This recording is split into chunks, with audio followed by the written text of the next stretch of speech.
So first of all, thank you to our Director of Emerging Scholars Network for leading tech today for us. Secondly, we will have a Q&A opportunity at the end. So as we're going along, feel free to type your questions into the chat at any point, and we will use that list of questions to choose some to ask our panelists. So please go ahead and put those in whenever you're ready. And then we also just want you to know that this talk will be recorded so that we can share it later. And we'll be recording it. If you prefer personally not to be recorded or photographed, please do mute your mic and disable your video. By continuing to participate in the ESN Roundtable with the video or audio enabled after the recording begins, you do consent to allow InterVarsity to use that recording and any screenshots of our conversations for InterVarsity ministry purposes, including posting a video recording online for asynchronous viewing. So we'll stop recording now for a moment to allow you to disable video and audio if you prefer not to be recorded. So first, I would love to introduce Heather Walker Peterson. Heather is the chair of the Department of English and Literature at the University of Northwestern St. Paul. She is also a very talented author, written for Redbud Writers Guild, and is also an author at our own Emerging Scholars Network blog and The Well, our sister publication for women in the academy and professions. So we're really delighted to have Heather here this evening. Thank you for having me. Our pleasure. We're also delighted to introduce you to Steve P. Lee. Steve is the Assistant Dean of Inclusion, Diversity, and Equity in the School of Humanities and Sciences at Stanford University, and also has experience as a chemistry professor at Roosevelt University and is a long-term InterVarsity volunteer. So we're very delighted to welcome him this evening as well. Glad to be here. And finally, we're also delighted to welcome Santa Ono, who is President and Vice Chancellor of the University of British Columbia and a Fellow of the American Association for the Advancement of Science, and frequently has amazing bow ties. So if you see any pictures of him, you'll probably spot a few. So we're really delighted to welcome these three experts who have great experience as faculty and administrators and from a range of field areas to talk to us about transitions. And we'll start out with thinking about some of the personal transitions that this moment may require of us. So our first question is to address the fact that many people are weary right now. They're facing the pressures of starting something new after, for many people, their most exhausting year of teaching and research. How do we recover and refresh in this time and help others recover? And we'll start with Heather on this one and then move on to Steve and then Santa. And Heather, I know you have a lot of experience in writing wonderful articles about spiritual formation, and love to hear your perspective on this as a writer and a leader of a department. So I would say as a leader of a department, my way of helping people to recover is I'm not emailing them right now. So, right, I told them I would avoid emailing them this summer because last summer I actually held meetings during the summer if they wanted to come to help them prepare for teaching online. And this summer I said, I'm not doing that unless you want help. I'll reach out to you individually, but I will do everything I can to avoid emailing you. And then as far as my own recovery, I'm doing things, creative things. So I was creative as far as teaching my classes, and now I need to be creative in an aesthetic, hands-on way. And so I am weeding and I am making jewelry and doing just activities that sort of help my aesthetic sense, and that gives me a sense of rest. Oh, those are wonderful answers, creativity, and I'm sure that limiting the amount of email you send as the leader of the department has been much appreciated, but still being there for everyone in your department. That's wonderful. Steve, we'd love to hear some of your perspective on this as an administrator. So it is a bit tough, so over being staff, things don't really quite shut down. Stanford had adjusted its academic calendar, and so this summer quarter is actually another academic quarter. And so many of the faculty and students are still having to operate and teach. Faculty are having to teach, and staff obviously continue on. And it's incredibly difficult, but I think at least for myself personally, I think trying to take advantage of the situation of working from home. So I have a 5-year-old, and you can see some of his coloring. So and my room divider, that I'm just spending time with him as much as I can. And so it's obviously don't have to commute, and so I'm spending time with him, but doing quite a bit of self-reflection. And so as I think about for what I do for myself and also encourage others to do is quite a bit of self-reflection of trying to understand where you are, allowing yourself to grieve. I think we all have lost in many ways, whether it's actual lost loved ones or have lost health or opportunities. I think grieving and lamenting and allowing ourselves to do so is really critical. And so this is something which I think is really important for myself, and encourage others to do that if at all possible. Those are such good points, taking the time to grieve and reflect, and also enjoying the opportunities that working from home can afford to connect with family, for instance. Thanks, Steve. Santa, you lead a university. This must be a question that's very heavy on your mind at the moment. We'd love to hear your perspective on it too. Well, thank you very much. We, like most universities, are right in the midst of thinking about August and September, exactly what everything will look like, what orientation will look like, what first year, what it's called a different name in different institutions, but first year convocation. And so a lot of that depends upon the state of COVID cases and whether variants are expanding or not, the number of cases. So there's a big unknown. And that unknown in and of itself causes stress for faculty and staff and for students. But we're thinking about that. We're thinking about what we've learned from this past year of the pandemic, and how we can leverage some of that, hopefully for the wellness of faculty, staff, and students. We are surveying many of our faculty and staff, and many are saying that they want to have some component of remote in their teaching and remote work. But it's not a clear-cut answer. There are some who feel quite a bit of stress being a parent and also being online all at once. And so we're mindful of trying to not have one solution or answer to the best work-life balance equation for each person. And so we're giving at the unit level some flexibility for department heads and division heads to have conversations and decide what's best for the individual faculty member or graduate student, depending upon their circumstance. As you know, some of them may be immunocompromised, some of them might actually have medical reasons not to wear a medical mask or not to be vaccinated. We have to therefore have a lot of flexibility and have a designer approach to what works for individual faculty and for students. I'd like to say we're also investing quite a bit to support faculty and students. We've hired a whole slew of what we call tech rovers because it's almost certain there's going to be a lot more remote instruction.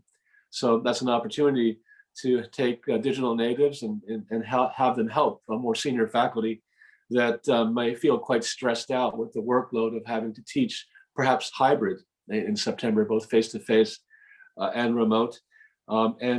We are also looking at how to support faculty that had a disruption to their research or scholarship, how to help them back into the laboratory, and talking to faculty that are especially anxious because their tenure clock might be affected by not having been physically at work. And so we've been very, very flexible in terms of the length of the tenure clock and adding additional time so that people are not anxious about their future. So those are a couple of things that we've been thinking about. That's actually a perfect segue into our next question, which is, as we look at pressures to catch up quickly on research and to readjust to being on campus, whatever that might look like in different places, how do we kind of individually and collectively make good decisions about pacing our lives, and we'll go kind of in the opposite order this time and hear, Santa, if you have anything more to say on that, and then from Steve, and then from Heather. And Santa, you've shared some wonderful things that your institution is doing to support faculty there. I'm curious if you want to talk about it. How do you think about pacing your life at this moment? Well, pacing your life is incredibly important, especially when there's been such an unprecedented disruption in how we go about the work in the academy. And so there are two ways I look at it. One is, what can the institution do to support individuals through this transition, and what can you do yourself? And so in terms of what are we thinking about at the university, we've actually taken a look at whether or not it makes sense for certain kinds of meetings to be fully remote. And there are circumstances where that's actually preferable, that it actually removes disparities in the ability of certain people to participate. They might be on a campus which is not the main campus, they might be further away. Zoom actually equalizes participation in those sorts of activities. So there's actually a positive aspect to it.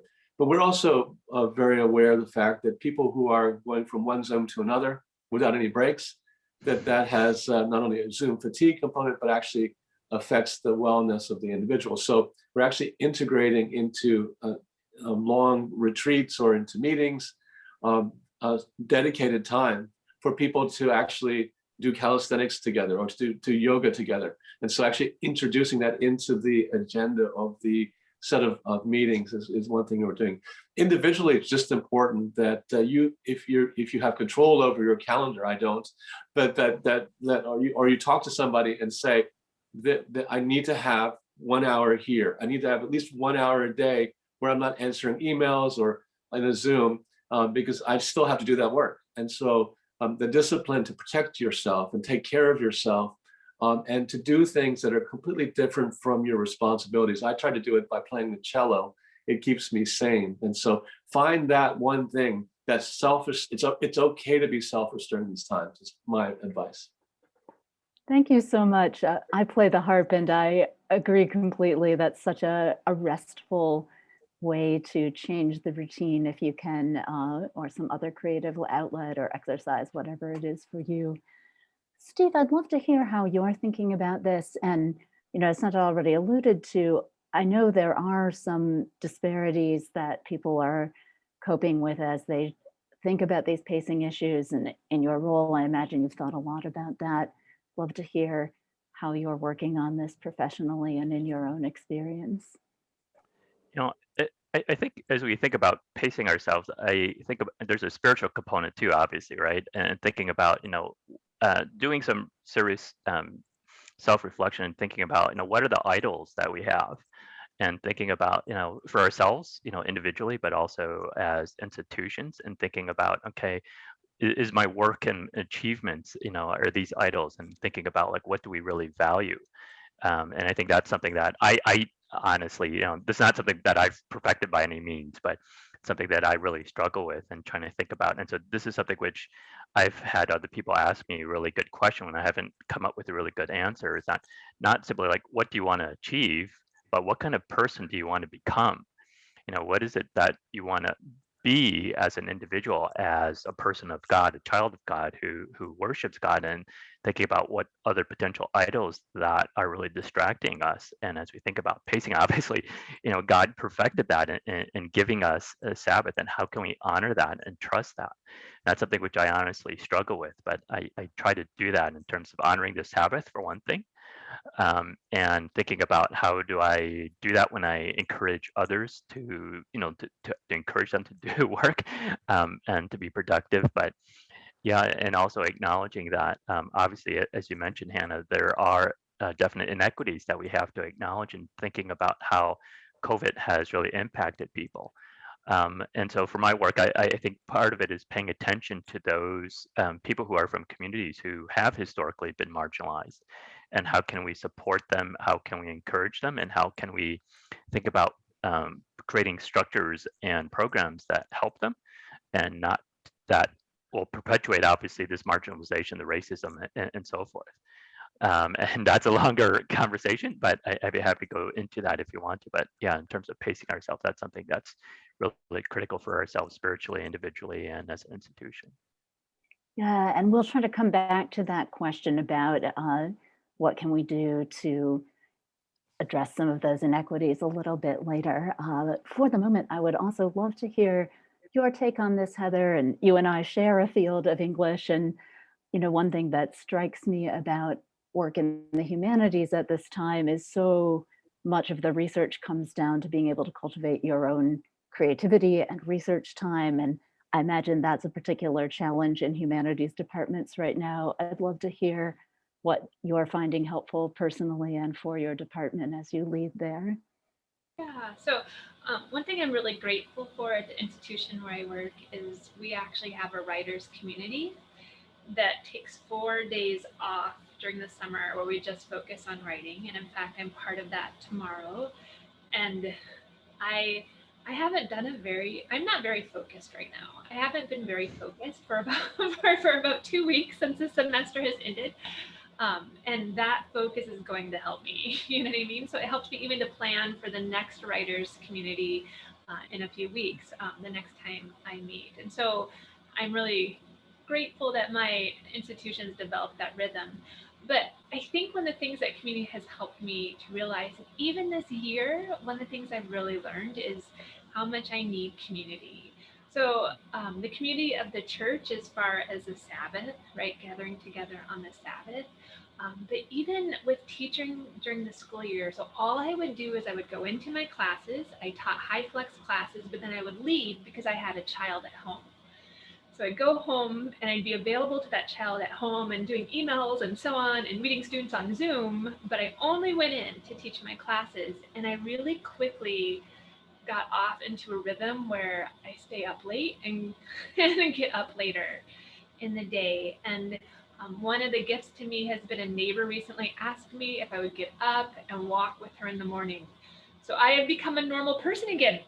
And I am getting up in the morning at 6:30 and walking. And I feel so much better about my life, but it's as if I needed that community. And then I also have a close colleague in my department who she is concerned about those opportunities to write as well. And so I have put it into my calendar, and I think this is something friends can do, where I'm going to contact her once a week, like I put it into my calendar just to say, ask her how her writing is going, just to help us get back into that rhythm, a more normal rhythm this summer. I found writing groups with professional friends incredibly helpful as well during this time. That's really encouraging to hear, is a really helpful strategy, and that sense of connecting to community overall is so helpful.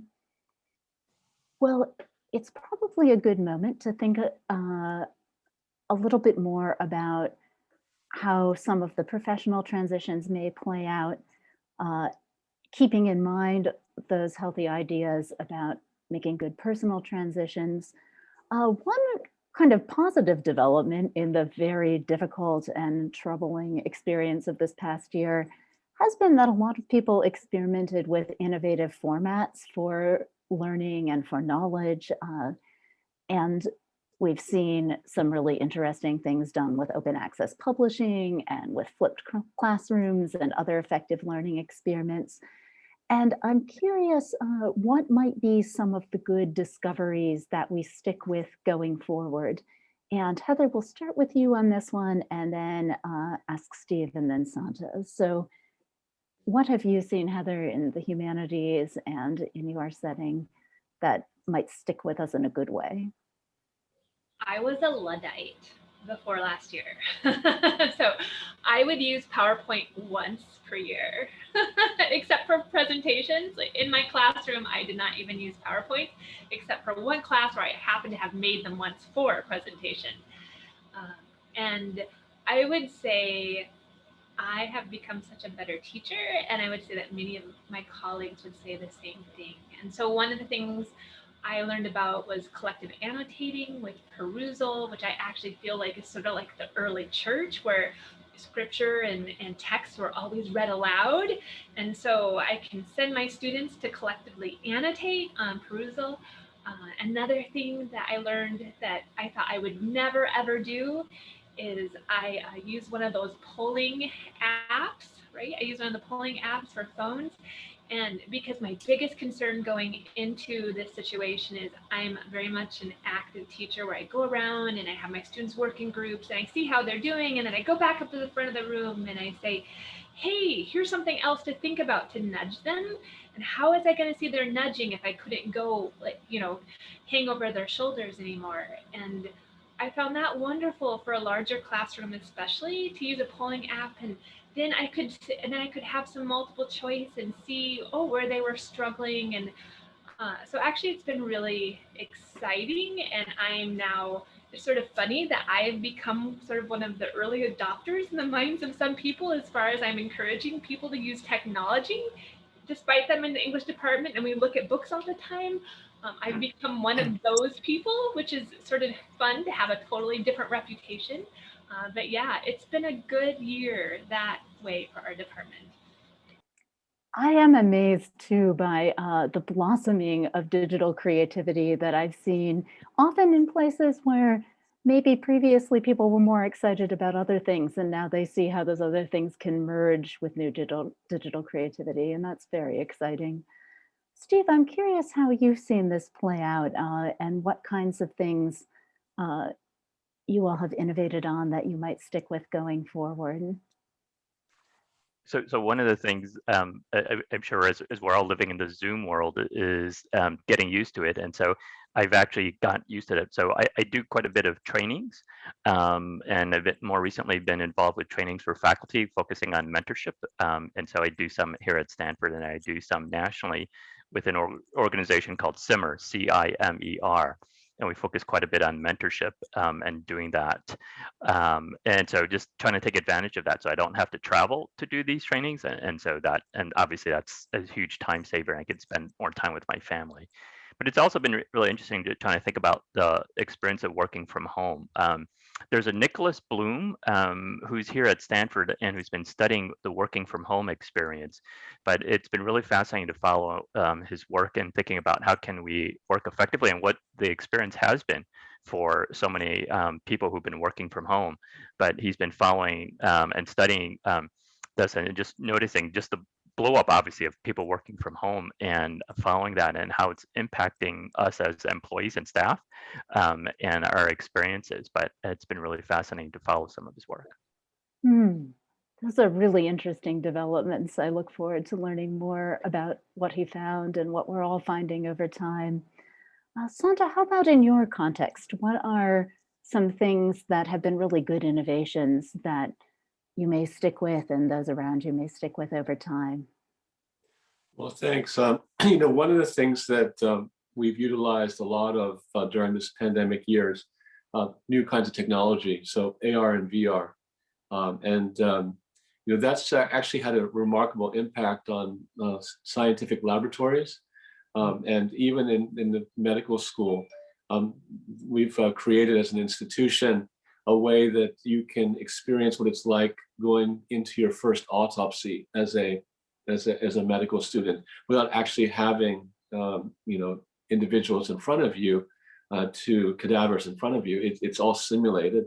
And so from a cost standpoint, there's an advantage there. And so you can make that available. You can also, using this technology, you can actually take the brain out of the virtual cadaver and you can rotate it. You can actually zoom in and then look at sections. You can actually look at cells moving around what would be a living brain. And so these are things that wouldn't be possible with a cadaver, obviously. But so technology and working with companies has really brought to life and made difficult concepts more comprehensible than the traditional way. So that's one positive outcome and a very innovative format to pedagogy.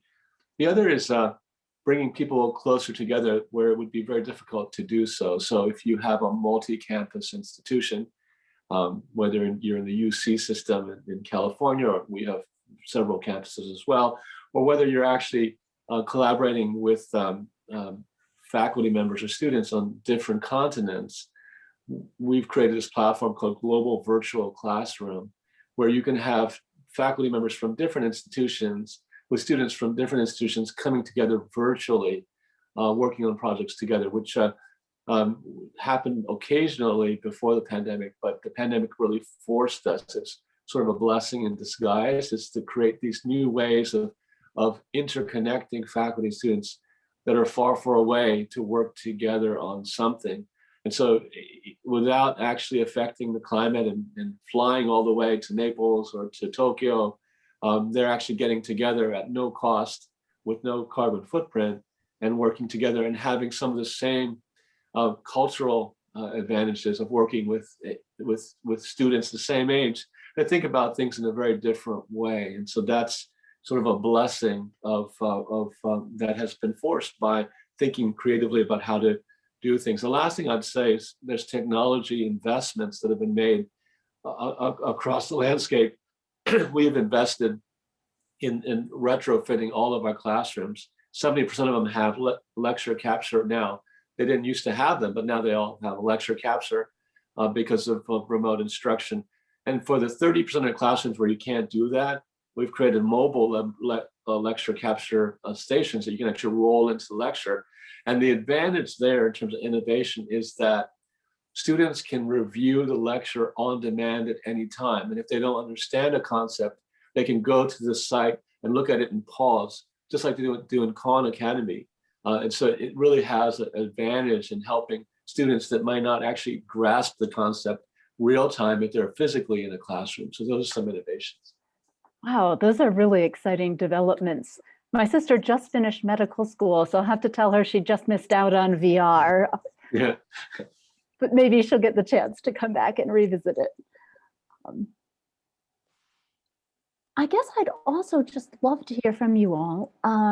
If you have any practical suggestions for those who are at a key transition point this year in their academic career, whether that might be folks starting grad school, folks job hunting, scholars doing their tenure applications, if you could each share a tip or two on making that transition in a strong way in this tough time, we'd love to hear them. And Heather, we'll start with you and then ask Steve and Santa to follow up. I can definitely say, and right now we're not looking for anyone full-time in the department, but as we look for adjuncts, one of the things I'm going to be looking for is people who know how to design a course site on their learning management system, because I really believe that students now will expect the kind of course design that they've gotten used to in the last year or half, or maybe a little bit less. So a well-organized site that maybe not just a repository. So I'd love to see interactions like that with learning management systems. That's really helpful. Steve, what would you say would be one or two top tips on navigating transitions in a career right now?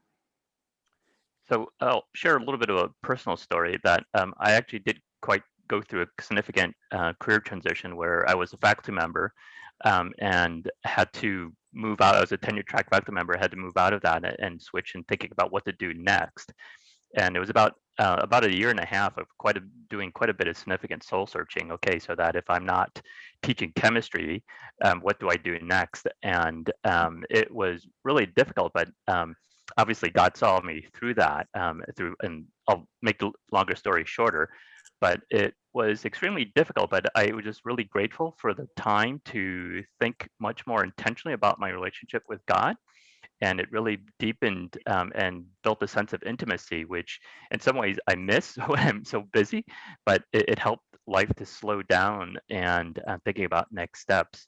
And so some things which I reflect back and thinking about what I wish I had done differently is one thing is have to build my sort of network better.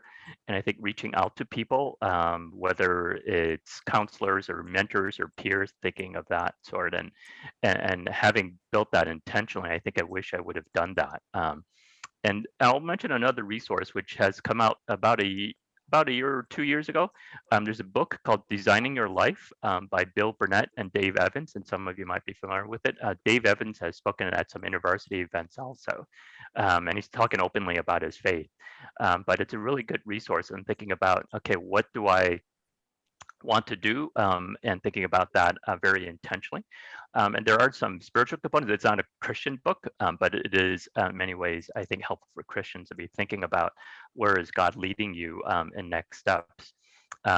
And so it's been really helpful. They do have different exercises in thinking about prototype conversations or informational interviews and helping you build your network, about doing Odyssey plans, thinking about potential Odysseys that you might see yourself in thinking about next steps of your journey. It's a really good resource. I don't get a commission from mentioning the book or anything of that sort, but it's a really good resource so that people might thinking about picking that up. Thanks so much. Those sound really helpful.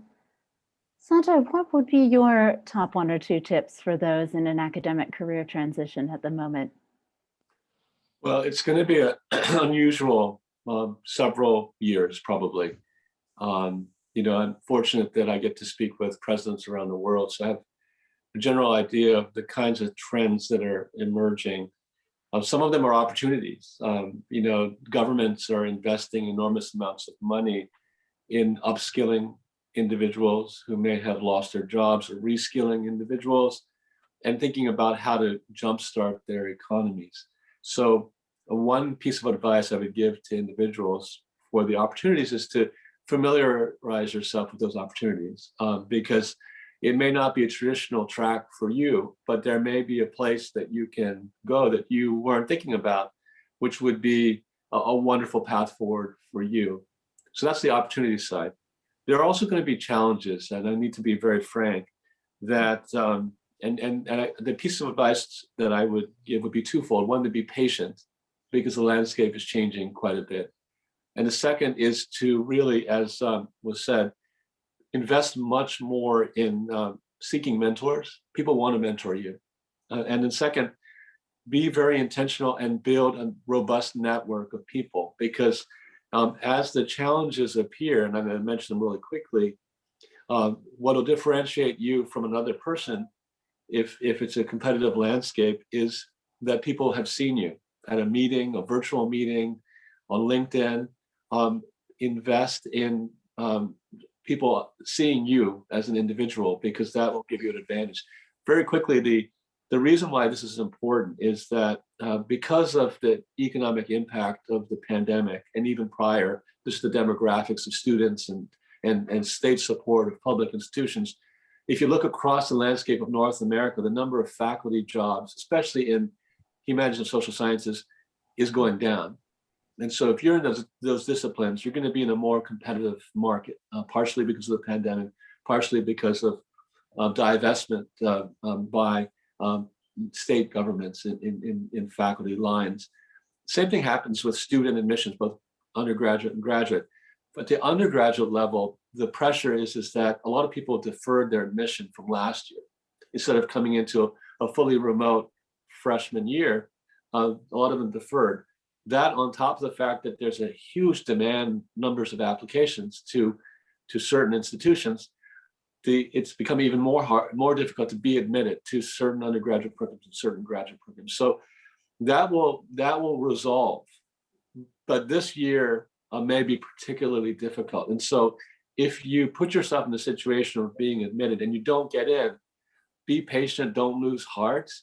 This will resolve. This is a particularly difficult year. And so patience and investments in networking are my 2 pieces of advice. Those sound incredibly helpful. And I guess one of the positive sides to this being a moment that needs a lot of networking is there are more digital events. You can attend things that you might not be able to afford to hop on a plane and fly to in another summer. And so I guess that's one kind of silver lining in some of those challenges.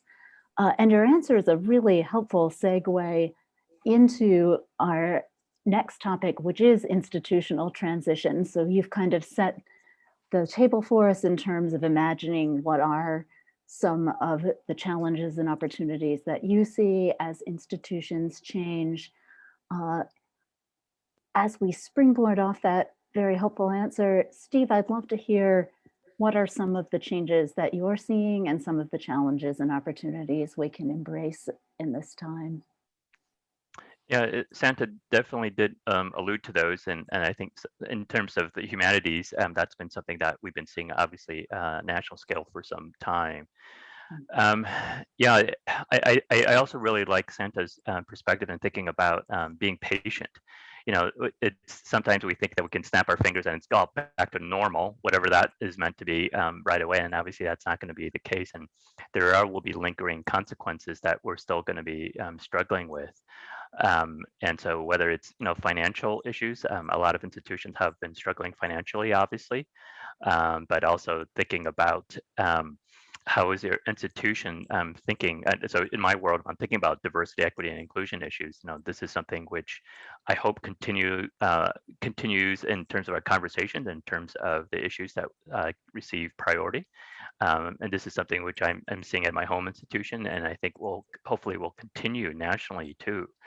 And so this is something which has been helpful thinking about systems and structures. Obviously, this has been part of the conversations and thinking what are institutions to do in thinking about racism systemically. And so I think this has been helpful for us to let's think beyond the individual. Obviously, we're thinking about the individual, but thinking about structures and systems, which can be very invisible and which are really difficult. But paying more attention to that, I think, is really important and mindful. I'll just mention one scholar, Ebony McGee. She's a faculty at Vanderbilt, and so she's been helping me thinking about systems when it comes to racism. And there's been lots of efforts in helping people thinking about like the imposter phenomenon and things of that sort. But Ebony McGee is pushing back against that and saying that a lot of this dialogue and emphasis on the individual imposter syndrome is really continue to ignore a lot of systemic and structural issues that we really need to pay more attention to. Yeah, so that's been something that I've been paying attention to myself. That sounds incredibly helpful. And we're actually going to come back to some of those issues in the next question and dive a little deeper too. But before we do that, Heather, I'd love to hear your perspective on some of the challenges and opportunities that you see. Obviously, you and I both did PhDs in the humanities and have seen that long set of challenges. There are still many opportunities, but there are some complexities to sort through. What do you see as the evolving difficulties that we'll need to rise to the occasion for, and the evolving opportunities? There's so much I could say to this question. And I'll start by acknowledging, I know that English majors are down 40% across the nation, right? And I know that's the same for history majors as well. And that has been a huge challenge. And in some ways, I've actually felt like I don't know if you've heard of I think they're called the Foxfire books. It's about an English teacher who went into the Appalachian area to teach. And I sort of feel like that's sort of my new approach to the humanities, is that we need to give on-ramps to the humanities, which can be really hard for some faculty who would like to, they'd like you to deal with Milton right away. So I do think that that's something we need to learn as humanities, is to give on-ramps. I also think that something else that we can do better, and I'll just focus on humanities since that is my area, is we can do better on career preparation. Unfortunately, in my area, like people, English major, oh, you're a barista, right? And that we've done everything we can to avoid that. But just for those of you who might be interested, and anyone out there who might want to be an English professor, I want you to know that the last person we hired full-time was a published MFA who also had professional writing experience, because we're also requiring professional writing courses, which means that actually our English majors are graduating and getting jobs. And I won't go into that, but I'm very proud. But I mean, that took some serious intentional work for that to happen. And then a second thing, as a private institution, that we're seeing as a whole, is we see students wanting to come in with 2 years of transfer credits. So they've gotten almost all of their gen ed curriculum done at a community college, and now they want to come in and they want to finish their major in 2 years. And that means for the humanities that we cannot follow the high sequencing that you might see in engineering or nursing or education. So it means that I can't have more than 2 courses sequenced. Like I can't have 3 or 4 courses sequenced anymore. And that's a big change and adjustment that we've had to make to our department to make that work so that we can attract those transfer students. Those seem like really helpful descriptions of some things to think about. And it's wonderful to hear that your department has found such a good way to help folks in the humanities move towards jobs afterwards that use their skills that they've spent 4 years learning. So that's really exciting. So I'd love to go back to this question that Steve has so helpfully addressed somewhat already. And Steve, we'll start with you on this. This last year really has just underlined very long-standing systemic issues of racism and inequality in the university and really in the world. And that's been exacerbated and exposed by pandemic inequalities as well. So you've given us already some very helpful thoughts on how institutions can support diversity and equality in this moment. I'd love to hear a little bit more about how you're imagining that going forward and about resources and steps people in our audience could take to move in that direction further. Sure, Hannah. So the thing that I've been trying to think about, at least for my role, is trying to think about systems and structures more intentionally. And so there's been people like Soon-Chan Rah, I think many people in the audience know about his work, and thinking about hyper-individualism that really focuses on the individual but but forgets about structures. And I think, and thinking about communities, and I think he's been really helpful for me. And his book, Prophetic Lament, from a few years ago, has actually been prophetic in being so appropriate for many of the issues that we're trying to address now. And thinking about diversity, I get frustrated, quite honestly, when a lot of programs and activities continue to focus on what I would refer to as sort of this assimilationist model, and thinking, okay, so we just bring in these people of color, sort of force them to assimilate like us, and then the organization or the structure still continues to perpetuate the many of the inequities that it currently has.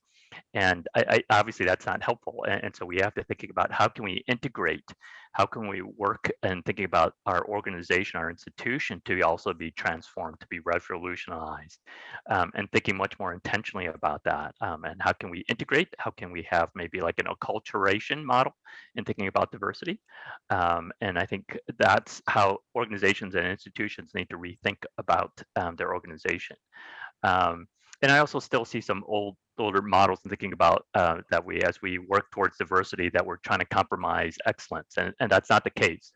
And I still get frustrated with that when I still see people saying that that we need to lower our standards, and that's not what we're trying to argue for. But there's other people like Mark Neve, who's been thinking about the concept of what he calls diversity 3.0. And it's been really helpful. It's from a few years ago now, but it's still really helpful thinking about the relationship between the values of diversity and excellence. And there are other people that I pay attention to, but I can go on, but I could go on more, but I'll stop there. Oh, I wish we had more time. That's a wonderful set of starting points, though. Heather, do you have any comments on this from the perspective of a liberal arts college? You know, one wonderful thing is you all serve at slightly different kinds of institutions, and so you're probably thinking through these things in different ways that are suited to your setting. What comments would you have on it? Yeah, so 2 comments, and one is, so within our department, I mean, first, maybe I should make you aware that the University of Northwestern St. Paul is in St. Paul, Minnesota, the sister city of Minneapolis. And so clearly in the last over a year, right, we've kind of been in the center of a lot of challenging situations and a lot of challenging conversations for our students. Because we are a university that mostly has evangelical students, that means that we're majority white, and yet we have many students of color, especially from the city. And so some of those conversations have been really tense, but I think have been really good and constructive, and we need to continue them. And one of the conversations that we had in our department early on last summer is we had 3 alums who said that in our creative writing programs, they were not reading text by authors of color. And so that was a grief for us and something that we had to talk about as a faculty. And then we set a goal in our guidelines that we would try to have at least 30%, kind of following the demographics of our city, from now on for exemplar texts in our courses. Another thing that I have thought about a lot is I'm also the director of the core curriculum. And early on, I attended a webinar where we talked about where inclusive teaching was talked about. And one of the things I learned is that highly structured, active, engaging learning is the most inclusive teaching. And I have thought and prayed about that so much like this last year, how important it is. Just an active learning and high structure is just good teaching. It's just good teaching that we could be doing. We could be doing more about that. And the other thing in my reading and in that seminar is that one of the challenges that often our students who are white do not recognize is that they have built-in networks that especially our first generation students of color do not have. And so again, that brings me back to we have got to be connecting with our alums. We've got to be developing networks for our students, and we've got to start their freshman year. We've got to start building those networks with employers and employees outside of our university right away that first year to help especially those first generation students of color. And that is something that I believe we're going to be starting in the fall in our core curriculum. We're still working on the course right there, but I think that's an exciting development. Thank you so much. Those ideas are very helpful, and it's great to hear how that's working in your context. Thank you. Santa, how are you thinking about this in your role? Well, I think it's one of the most challenging dilemmas that we face as humans is the divisiveness which we see around the world. You might have heard the news that 215 Indigenous children, their bodies were found in northern BC in the residential school at Kamloops. And Steve's comments, I think, really are on point about the issue. And that is the sort of model or paradigm to collect diversity at your institution and to try to get them to fit and to assimilate into what is Stanford or what is UBC or what is Northwestern University. And the first realization has to be that our universities are by definition colonial. They come from a Germanic or British or European model. And so that everything that we do, what our library collections are, what we teach, or what we think is music, is all not very diverse. As amazing as the institutions are, by definition, there is systemic racism that is embedded in our very structure of our institutions. And until we are honest about that and truthful about that, we can't truly be inclusive of all people that we want to attract to our institutions. And we do have to do that to get away from what Steve said, which is the insidious model of taking people like children away from their families as from First Nations and to put them as government or as a church into a school to remove every trace of their identity so they can assimilate into a colonial culture. So that's very profound what Steve said. So what are we doing? We're doing things at the university level, but also at the global level to try to understand the root causes of systemic racism. Systemic racism, you're right, has shown its ugly head during the pandemic, but it's something that has been around since the beginning of humanity and diversity in human beings. So I want to invite everybody that might be interested in trying to understand how to look at this in a comprehensive way to a national forum that we are hosting just a couple of days on June 10th and 11th. That's looking at anti-Asian racism. If you're on the west coast of the US, or if you're in Vancouver, there's a 700-fold, in some cases, increase in anti-Asian racism and violence. We're holding a 2-day panel. The Prime Minister and the Premier are joining us, where we're looking in a multi-sectoral way at the root causes of anti-Asian racism. What is the influence of politicians that call it the China virus or Kung flu? What is the influence of the media and how they actually report what's happening or not report what's happening? What is the impact of policies and governmental positions that perpetuate this? What is the role of Hollywood and how they portray Asian women or Asian men? And so the first day is going to focus on that, and we're going to be releasing brand new survey data from the Angus Reid Institute that actually starts to dissect the root cause of, because you need to understand why there's racism to be able to address it. The second day, the last thing I'm going to say, is where we're going to put together expert opinions over 24 hours to actually propose a set of action steps that can be taken at the institutional level, the regional level, the national level, and the global level to start to finally look at why do we have anti-anything, anti-Indigenous, anti-Black, anti-Asian, and Islamophobia, anti-Semitism. Why do these things occur? Because in understanding why they occur, can we start to take steps to address it? And so that's kind of what we're trying to do. And it's very ambitious. Racism is not going to be conquered in 2 days. But if you're interested in looking at racism in that way, with experts in each of those different sectors, please join us. You just have to Google National Forum on Anti-Asian Racism, UBC, and everyone is welcome to join. Thank you so much for those very thoughtful reflections and for the invitation.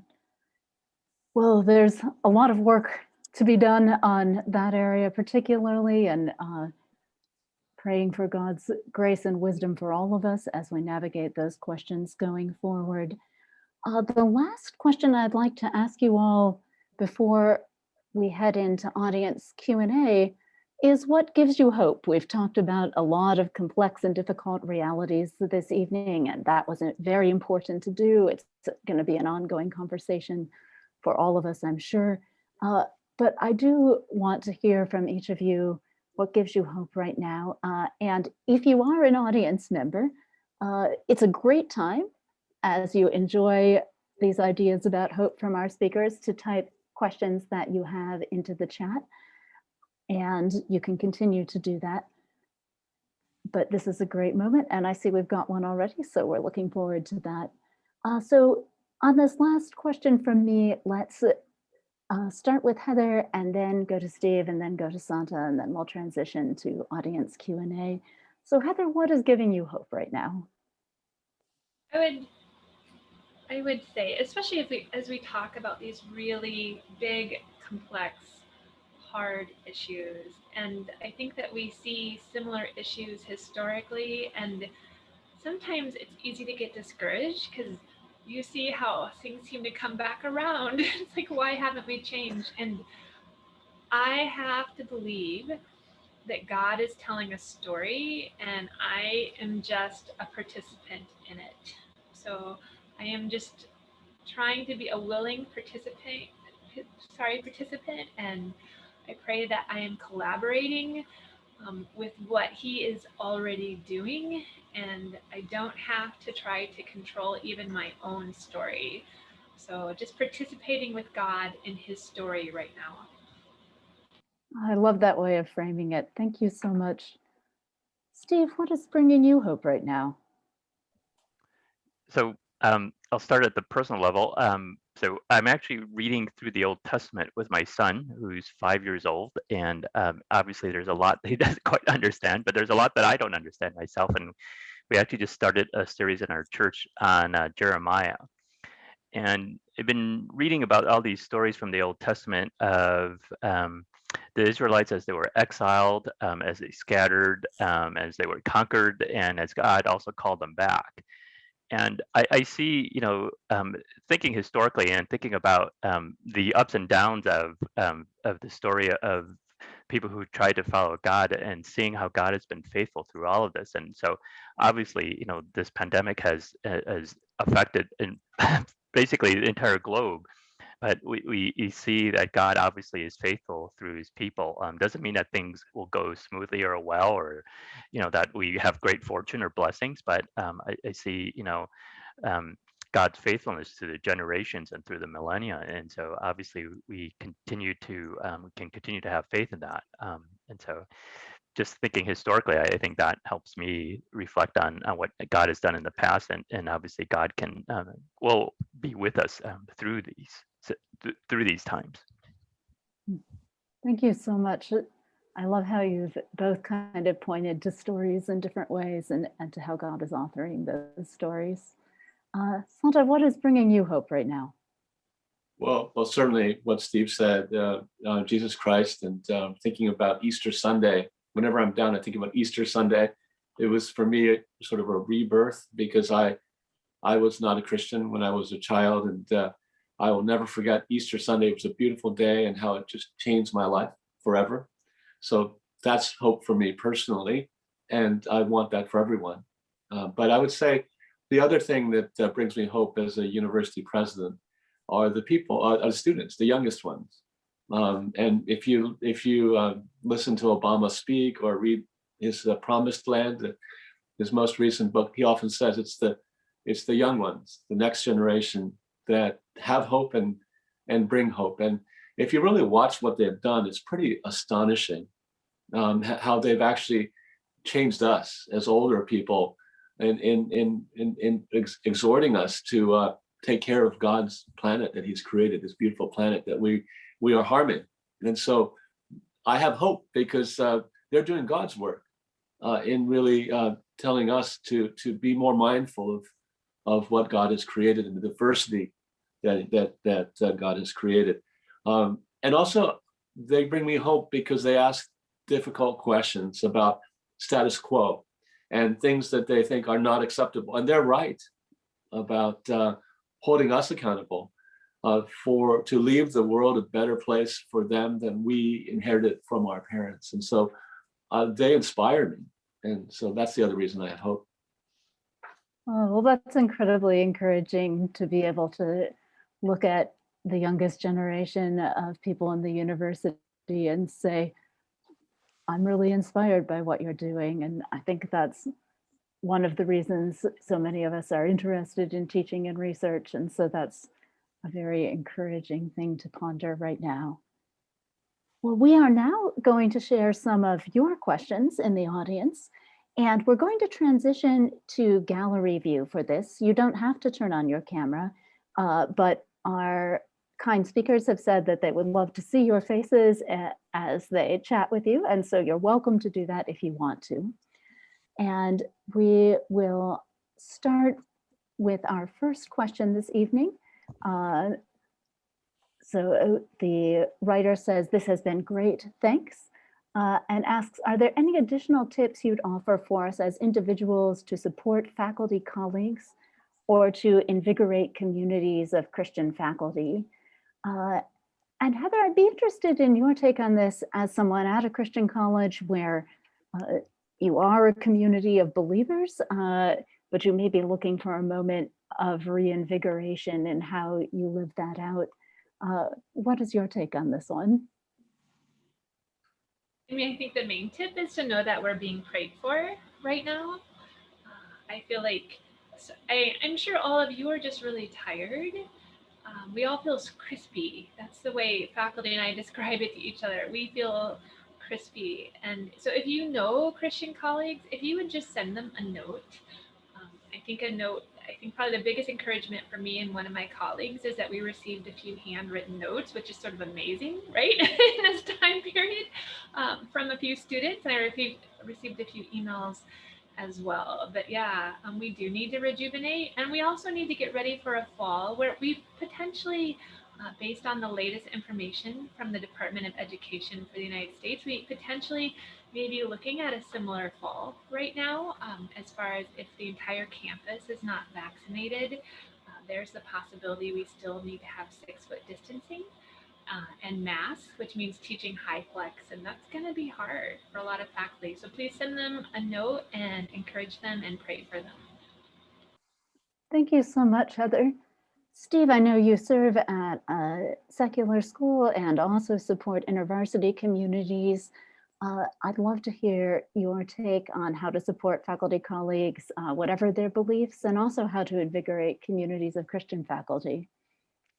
I'm going to put David on the spot. So David, thanks for your question, but I think David has been an exemplar for many, hi David, for many of his own work. And so I've known David from before, and David does a wonderful job of helping gather people and working to gather community is really important, right? And supporting faculty, and how can you as a Christian support your other colleagues and so forth. So David, if you want to chat later on, I'd be happy to do so. And so one thing that I do is quite a bit is in terms of training for faculty, in terms of mentorship. And so there's an organization that I work with called CIMER, C-I-M-E-R. And there's a lot of resources which is free and available and posted and so forth. You can take a look at the CIMER website. But I'm happy to share resources and activities and thinking about, because I think a lot of faculty are really struggling with and thinking about how can they be more intentional in thinking about their mentorship and thinking about their teaching practice, how to be more inclusive, right? So there's lots of available resources, and happy to share them and thinking much more intentionally about this. And so this is something that we talk about, that a lot of faculty have really good intentions, but how can we be more deliberate and intentional about doing that well and effectively? And there's literature and thinking about how can we do that effectively. So happy to share that further if you want. Thank you so much. And Santa, I imagine you're thinking a lot about how to encourage faculty, whatever their beliefs. And I know you've also had many wonderful things to say about how to invigorate Christian communities. How are you thinking about these things at the moment? Well, the first thing I'll say is it's not straightforward. When I was a senior vice provost at Emory University, which was founded as a Methodist institution, it's now become quite secular. And the first problem was to find other Christian faculty. And the second problem was to find other Christian faculty that were comfortable being known as Christian faculty. And the third problem was that once you found them, really getting people together, just the logistics of it. And so I guess my advice would be it's more important now than ever to do so.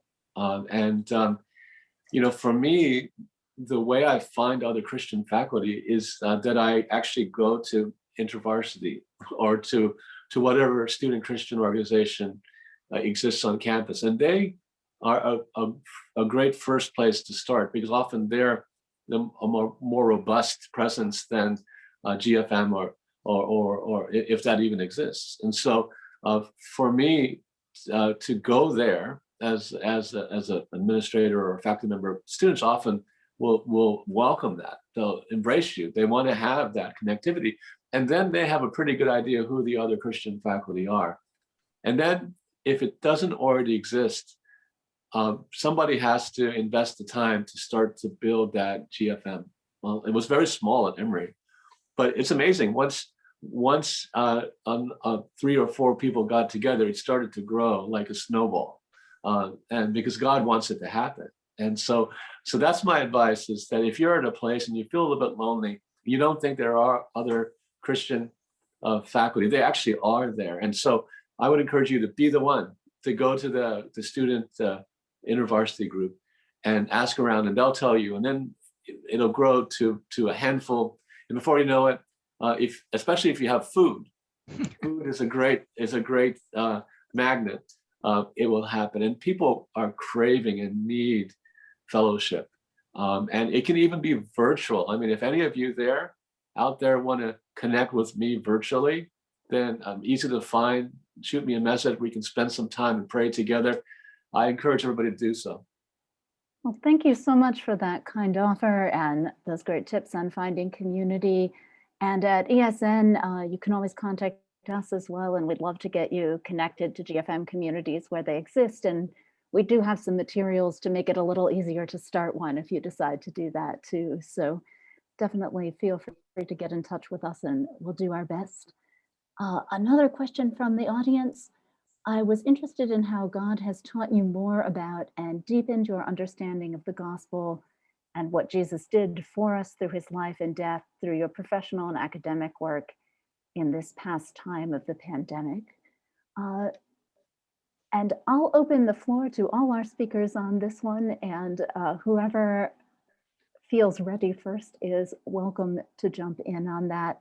And I'll also note that the person who kindly submitted this question is also an English graduate student, so that always warms my heart, and is sharing how happy they are to hear Christian academics share about faith and professional work. So as you feel ready, we'd love to hear how this past year has deepened your understanding of the gospel and what Christ did for you. So I can say that something that happened right after, so this is kind of hard to talk about. So would you believe that 2 days after we were told we needed to go into lockdown, I was actually in England visiting friends with my family. We came home on Saturday, and on the way home, I found out that my dean had died suddenly. And that has been, I mean, just to go, and the College of Art and Humanities had a very wise dean. His name was Jeremy, and a very godly man. And we now have another new dean that God has given us, who is also a very godly man. But that just made everything feel so much deeper and harder. And one thing that perhaps has happened, well, it has happened for me, is I've just been aware of the great cloud of witnesses during this time, that Jeremy is with Jesus right now, and he is watching what's going on. And sometimes I think, oh, I wonder if he would be proud. And I think he would be, but I've just had such an awareness that Jesus is watching me right now during this time, and watching my colleagues, because we all, there was a lot of affection for Jeremy, but also that Jeremy's there with Jesus, and that there's also a hope in the resurrection as we go through this pandemic together. Oh, thank you for sharing so generously, Heather, about that difficult experience. And I find that such a comfort in difficult times too, to think about Christ's presence with us, and also the presence of that cloud of witnesses that we'll one day get to meet or see again, as the case may be. Any other thoughts on that question? I would think about Luke 15, the prodigal son. And, when I look across the institution, there are all kinds of reactions to the pandemic. There, individuals become much more self-serving or self-interested, and others that have really risen to the occasion and are in service of others. And sometimes you'll be in a virtual Zoom, and you'll hear people who are angry with their fellow dean or their fellow professor in their department, because how could so-and-so be so selfish and so focused on how they're going to get through this pandemic. But what I'd like everyone to remember is that they're all part of God's family. And in Luke 15, the lost one, that the self-centered will eventually come back and says to the other son, he's still one of ours. And then so it's a very similar kind of dynamic in the community of scholars, that people are lost, and they're all God's sheep, and that we need to give different people different lengths of time to work through the trauma of going through a pandemic. And God is relying upon each of us to have that kind of attitude of the Father towards both sons, and to work together, to be patient with each other, to be charitable about deficiencies that might be a year or 2 years or so, but ultimately for us all to come back as lost sheep together for the betterment of humanity and our institutions. Mm. Thank you so much for that deep reflection on that passage. That's really helpful. Steve, no pressure, but if you'd like to add any thoughts on this, you're very welcome to. Excuse me. I'm good. But I see other questions, and so I want to allow for other questions too. But yeah, I think Heather and Sandra have said wonderful, good things. Sounds great. So one question which I think is probably on very many minds right now, the questioner starts out, thank you for this wonderful discussion, and then asks any advice on supporting students both individually and as an institution during this time. I think students will have a lot to process. In many cases, they may be looking to faculty and administrators as one set of people who can help them process it. And I'd love to hear how you're all thinking about that. Heather, maybe we'll start with you on this one. So, I did read a statistic about how anxiety and depression has really gone up. And I especially saw that this last semester. And I think I probably had more grace on students than I've ever had as far as giving extensions, which it was kind of hard to do that. But I really do think because of all the anxiety and depression during the pandemic and the isolation that these young people have felt, that we do need to have grace on them, and we need to get them connected to offices that can help them as soon as possible. And then we do need, one thing that I did as well is when Dante Wright died, we had some really, perhaps you heard, right? He was shot by a policewoman during the trial of Derek Chauvin, who meant to grab her taser instead. There was a need for some hard conversations in class. And something I have learned about students is if you don't say anything, they think you don't care. And so we have to have those really hard conversations, and you need to pray before you go in and do research to help you speak well. But if you don't say anything when these things happen, they think you don't care. Thank you, Heather. Yeah, that's a very helpful set of things to be thinking about as we process further. Steve, any thoughts on this one, supporting students? Yeah, I really like the point about grace and thinking about extending grace both to ourselves and to others, especially when we approach these conversations that many people would label as difficult in thinking about D&I issues. And I think as we thinking about stepping into new areas, perhaps where we don't feel very comfortable talking about, but sharing grace, extending grace to ourselves and to others, and setting that as a tone, and saying that at the beginning, that as we approach some challenging topics, to say, let's try to share and extend grace to each other, so that and allow people to say, ouch, I think that comment really hurt me, or oh, oops, I said that, can we sort of rewind, and can I take that back and maybe rephrase this? And I think that can be really helpful, that it's really important for us to engage. And I really like Heather's point that if you don't say anything, people think that you don't care. And I think that's actually the worst thing to do, and to try to be willing to step into it and say something. And maybe it won't be the most coherent or the most elaborate, but I think at least to share your heart and to share where you're currently at, honestly, I think could be really helpful. Thank you so much. Santa, what would you add on supporting students in this time? Well, actually, this is an incredibly important topic. And if anyone is actually interested in learning more, we're a group of about 22 universities across North America that are studying student mental health.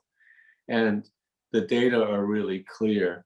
The demand is going to be through the roof when people come back to campus. And I guess what I would encourage everyone to do, whatever level you're at, is to ask questions of your institution and ask them if they're ready for this next kind of pandemic, which is the mental health pandemic. The data are crystal clear.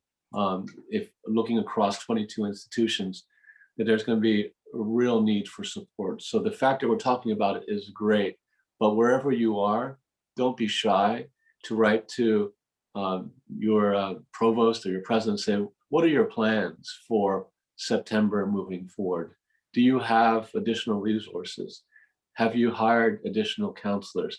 Because they're going to be needed. That's the first thing. So that's things have to work at the unit level, but the institution has to have a plan now for what's going to happen in September. First thing.